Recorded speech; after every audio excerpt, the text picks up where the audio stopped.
Welcome Star Wars Force Arena players to this update video. So the update has just gone live and I've just tried to play a couple of 2v2 games and as expected it isn't going to happen, so I thought I'd just start again to see if the differences to Poe have made a difference, but there's no. I'll find out more about that when I live stream tomorrow.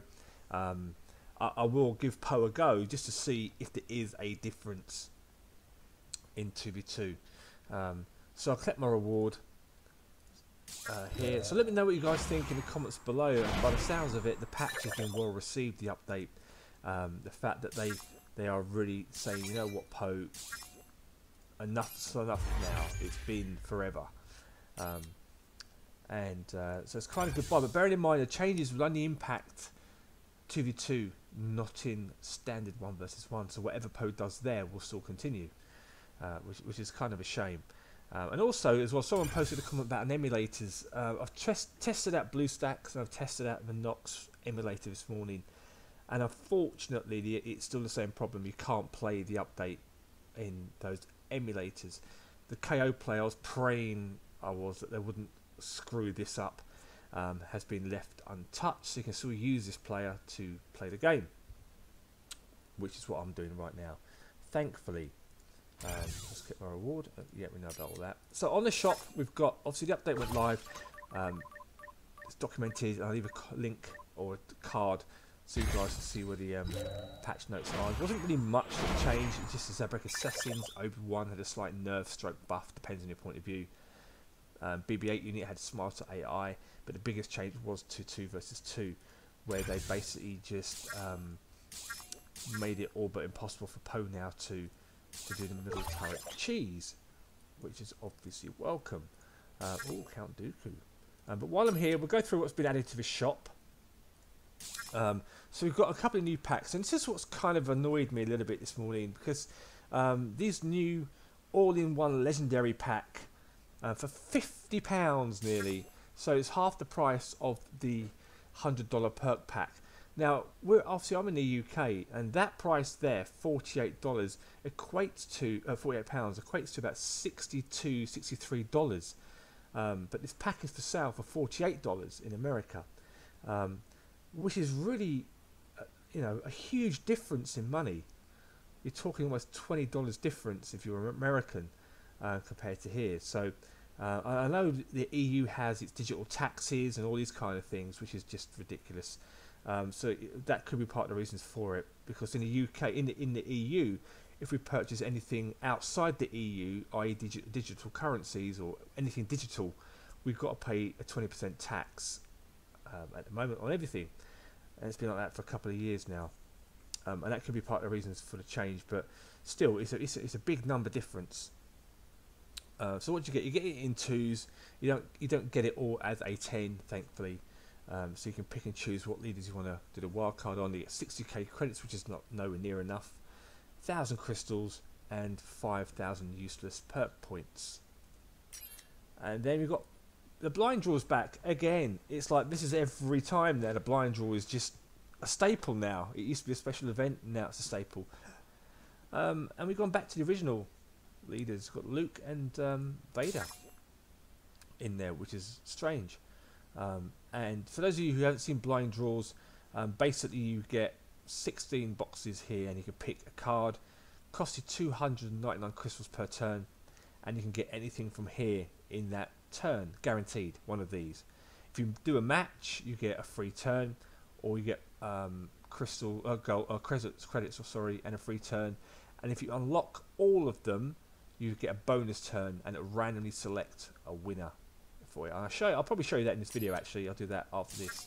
And then for Luke, we've got Ben Kenobi, Light Tank, which is a good card, Grenadier, and Iron Mine, which had a slight nerf. It reduced its range. Usual perk stuff's on offer, 20,000 credits and use perk tickets. And now this week we've got on the perk, we've got the First Order and Resistance combat data packages of nonsense. Again, if you're into this, so be it, but I can't be bothered with those. Usual discounts again on diamond packs and platinum packs, and I think that's it for packs. Oh yeah, the card rates as well.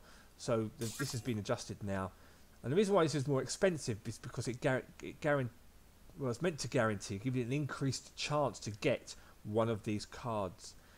It doesn't always work, as you guys have seen in videos before to unlock these packs, and I haven't got anything from what's meant to be increased. Quite tempting, but the pike trap instantly puts me off. And yes, it's Count Dooku and it is useful for him, but it's nowhere near the value in this pack. All the other cards are great, and if you saw my Count Dooku deck for 1 vs 1 as well and 2v2, that would be ideal. The schedule is Dengar, Boba Fett, Sith Inquisitor, Vader, Darth Maul, and Thrawn, all original, apart from Dooku, which is bizarre. And then for the light side, Padme. Padme is formidable as a leader in the game, one of my favourites in the game, so she's certainly worth getting. And Clone Troopers. Then we've got Anakin and Ahsoka. We've got Jen. Is that really you? Are we not friends? Leia, Hera. I'm going to start putting a deck together for some more Rebel characters. I've not tried to do that in ages, to be fair. Looking at my channel yesterday, I thought, everything's dark side. So I'm going to try and put something together with Hera. Han, the original Han, with Chewie. And then Bodhi Rook at the bottom with his turrets. There. And obviously you've got cheaper versions. So you've got these packs here basically give you this, not the leader, legendary cards. And a usual tap at the bottom there, and that in a nutshell is it, I think. Nothing on there worth worrying about. So let's I've got some crystals here. Let's jump into a 4x4. So for me, obviously the Blazesman, I don't really use them much at the moment. They're a good card. This is tempting, but I don't really play Vader, and I have been putting together a deck with Luke, so I will do a Luke blind draw. So this is how the blind draw works. So you can select randomly. Cost you 299 crystals. I've got some crystals here. Get old Ben. I get 1. And I go again. And then I get Iron Mine. This is not good. And to the bottom. Tank. This is not good at all. Talk about variety. Another tank. That's okay. So I need to match another tank now to get a free turn. And that's what you're kind of aiming for. So I'm going to be out of crystals soon. Grenade up. In the middle. Grenade up. Do I get a free turn from skin? Oh, I'll get 1 bonus turn. So I get a bonus free turn. Because I've picked up 15,000 credits there, you get a bonus spin. And hopefully, if I can get a tank or a grenader, I'll get another bonus spin. But my luck is such that that doesn't really happen to me. Let's try a corner up here. Get old Ben. There you go. So last one. Before I'm skin. I'll get a free turn, got a tank, perfect. So I've now got a bonus chance. Let's go down here. But that's how it essentially works. And obviously if you get more crystals throughout the week, this is active for I think 6 days. 6 days, 20 hours. So during that process, if you get more crystals, you can unlock more of these cards. I mean, complete the set and get more. So it's a good way to get more cards, because you do get a lot of cards for the crystals, and the chances to get bonuses are really, really good. But the Force was not with me today, sadly. And really, that is it in the update. And there's old Poe. I'll try and jump into a game of 2v2. Let's just have a look, see if anyone is actually alive in there. I will get laughed at probably. I might edit the video if this takes really long. But let's see, because the patch has just gone live, and because I'm in the UK, Europe doesn't. So after waiting for 2v2 for ages, I thought I'd go onto my main account and try and see what happens there. So this is the outcome. So although the change to 2v2 is welcome, let's face it, but it hasn't stopped the Maul cheese attack. So Maul puts down a bunch of units here, so everything gets caught in the airstrike, giving them a bunch of value. Not a smart move. And it's evident what he wants to do. He just wants to charge down the middle, because that's all Mauls can do. And what Netmarble have done in this update is removed the Rebels' ability to attack the middle turret, which was a problem. Don't get me wrong. It was a problem. But it's still left the dark side with the ability, now even more so now with Jumptroopers, to take down turrets, as you're seeing here. So Maul's used his special unique card and also Jumptroopers in there. And this is where I get a bit annoyed, because I'm having to defend from all this coming down my side now. But he just goes in there, as you can see.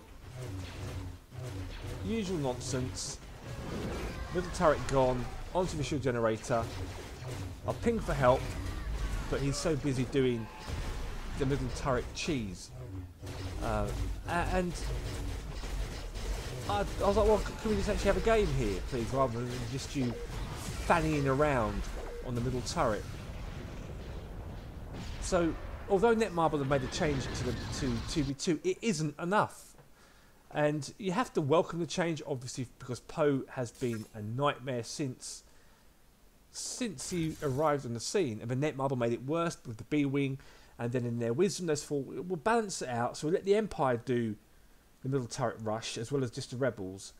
So, and now they've taken away the ability for the Rebels to do the middle turret rush to an extent. Who remembers the drop pod? They nerfed the drop pod down into the ground. But let the Empire still do theirs with Maul, his unique card, and also with the Jumptroopers. It makes no sense. It makes no sense whatsoever to me why you would just make a change like that and leave one side with its teeth removed and the other side with a full set of teeth. So, you know, back to cheese still. That's all I can say about this update. It's not going to change much. I think 2v2 will just, rather than the players who play Poe will just switch to Darth Maul and just carry on doing the cheese. Or even another leader using the Jumptroopers and just attack that middle turret down to the ground. And it's going to be a nightmare now, so it just means that the light side will just probably not have any leaders on it at all playing the game. Disappointing. Let me know what you think in the comments below, and I'll see you in the next Star Wars Force Arena video. May the Force be with you.